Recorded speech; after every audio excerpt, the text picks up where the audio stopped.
Bir 10 sene kadar bankacılık yaptım. Bankacılık sektörü artık çok stresli olmuştu. Ben böyle internette dolaşırken bir tane yazı gördüm. Milli yelkenci teknelere otostop çekerek seyahat etmiş falan. Çok ilgimi çekti. Okyanus geçişlerinin teknelere otostop çekerek yapılabildiğini öğrendim ve böyle çok heyecanlandım. Sonrasında tabii şey oldu. Ama ben denize hiç çıkmadım, bilmiyorum yelkeni falan. Biz dedik ki hani bir okula gidelim, okula başlayalım. Eğitimimize başladık ve ben hani gördüm ki evet yapabilirim. Yani sevebileceğim bir şey. Açıkçası zamanla parayı takas edip farklı bir yaşama geçmek istedim ve kendi sevdiğim işi yapmaya koyuldum. Bu kararı verdiğimde kız kardeşim henüz karar vermemişti ama böyle o da gelmek istiyordu. Hadi bunu yapalım. İşlerden de ayrıldık. 10 sene de çalıştık. Bunun arkasından gidelim dediğimizde inanmadılar aslında. Böyle bir hani bir şaka yapıyoruz. Hani gitmezler bunlar falan gibi düşündüler. Tarih yaklaştıkça daha sert tepkiler ortaya çıkmaya başladı. Annemin bakış açısı tabii 2 yumurta tek sepette. Hani denizdeler. İşte tekne devresi, işte balina, köpek balığı gibi işte bazı şeyler olursa gibi. Sokaktaki bir trafik kazasının başınıza gelmesinden çok daha küçük bir ihtimal bu. Tabii aslında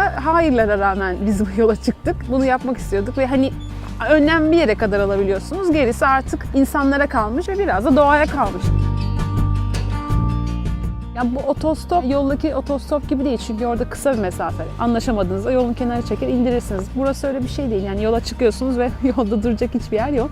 Yolculuğumuz 21 gün sürdü. Genelde Atlantik Okyanusu'nu geçiş 2 ile 3 hafta arası değişiyor. İlk birkaç gün bizi tabii deniz tuttu ama sonra vücudumuz buna alıştı. Gerçekten çok farklı bir duygu. Doğanın ortasında hani hiçbir şey yok işte bulutlar, deniz, gökyüzü, hani ışık olmadığı için hiçbir yerde gerçekten yıldızların olduğunu tekrardan fark ediyorsunuz. Birçok sektörde olduğu gibi bankacılıkta da hani o stresi üstünüzde hissediyorsunuz. Daha güzel, mutlu, huzurlu çalışabileceğimiz bir ortam olsaydı belki benim gibi birçok insan hani normal şirketlerinde 9-6 çalışmaya devam ederdi. Kurumsal dünya kutusunun dışına çıkınca anlıyorsunuz ki aslında dışarıda da bir yaşam varmış ve bir şekilde hayatınızı sürdürebiliyorsunuz.